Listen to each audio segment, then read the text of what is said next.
Salut tout le monde, ça reste presque un mois et demi pour que le sélectionneur côté RDC Sébastien de Sabre convoque la liste de joueurs qui iront jouer la finale du barrage, même si jusque-là l'entraîneur n'est pas connu. Et ça donne des doutes côté RDC avec la performance de certaines stars congolaises. On peut devoir commencer avec Cédric Bakambu.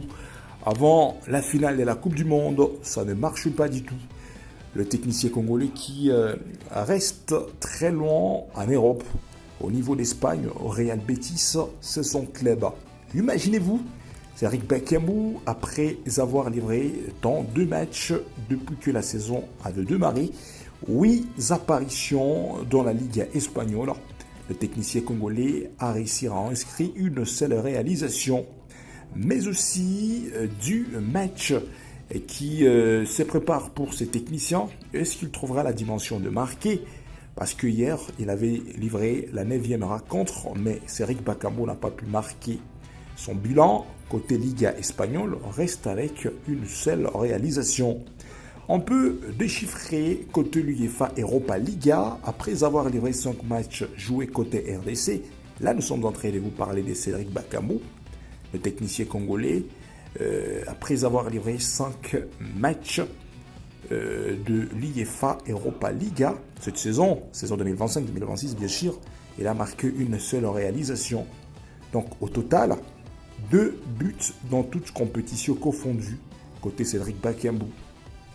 Est-ce que vous pensez qu'il sera l'élément clé pour porter la RD Congo et aider cette sélection nationale à arriver à se qualifier au Mondial 2026? Vous pouvez laisser vos commentaires et on sera ici en train d'évoluer. Cédric Bakambu, la fois passée, était avec la sélection nationale à la CAN. Il n'a pas pu faire la dimension après avoir livré la majorité de matchs avec Sébastien de Sabre, car la confiance était sur les épaules de Cédric Bakambu. Que pensez-vous?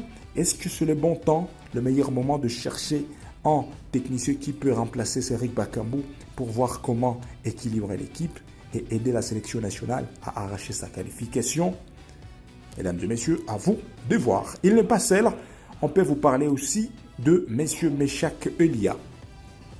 Depuis son arrivée en Turquie, parce qu'il quittait déjà Suisse Young Boys, c'était son club, depuis son transfert à Alliance Sport, une belle formation turque, il a signé son contrat depuis le 12 septembre 2025. Le bilan de M. Meshak Elia pour la saison 2025-2026 est le suivant. Dans ce mois de janvier, bien sûr que oui, Alliance Sport avec Meshak Elia a déjà livré 11 matchs dans la Super Ligue turque. Alors, Meshak Elia jusque-là, il n'arrive pas à marquer. Le bilan reste 0. 0 but marqué pour M. Meshak Elia et 0 passe décisive côté M. Meshak Elia.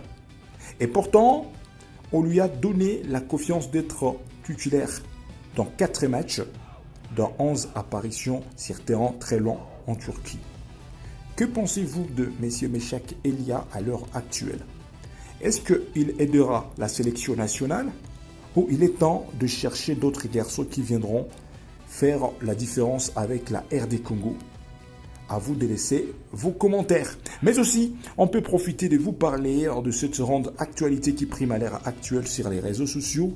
Certaines personnes pensent que Anfimi Kopouloulou avait rejeté l'offre proposée par la sélection nationale et pourtant c'est faux et archi faux. Jusque-là, Anfimi Kopouloulou reste l'élément phare qui aidera la sélection nationale dans les jours à venir si Sébastien de Sabre lui donnera confiance. Parce que depuis décembre passé, son dossier a été éligible. Donc ça veut dire, le mois prochain, messieurs, Anfimi Kopouloulou sera avec l'équipe nationale. Il n'y a pas de problème grave ou de conflit politique entre Anfimi Kopouloulou et la RD Congo. En réalité, le sujet qui a fait couler beaucoup d'encre concerne son choix de sélection nationale et quelques rendez-vous manqués avec le Léopard. Alors voici le point clé pour comprendre la situation actuelle, début 2026.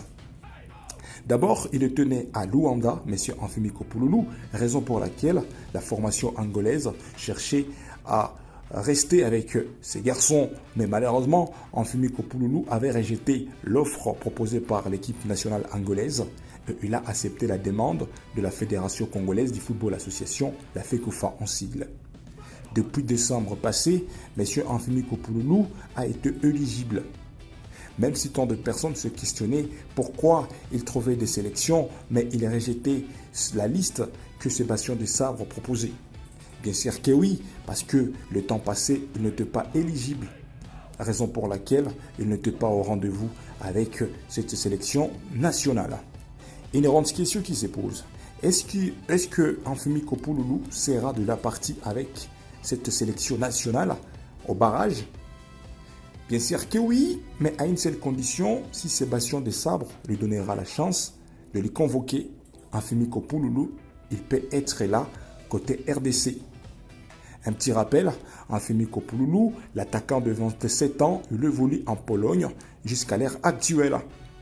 On peut chuter avec une grande analyse à ce qui concerne la Coupe du Monde. Est-ce que la RD Congo a déjà eu la chance de se qualifier au mondial? Question posée par plusieurs personnes. Bien sûr que oui, même si ça date très longtemps. En 1974, c'était une année pendant laquelle l'équipe zaïroise a pu arracher la qualification à la Coupe du Monde qui s'était organisée à cette époque-là en Allemagne de l'Ouest. En 1974, l'équipe nationale congolaise qui joue la phase des groupes de la Coupe du Monde. Après avoir joué 3 matchs de la phase des groupes de mondial, l'équipe zaïroise a connu une élimination.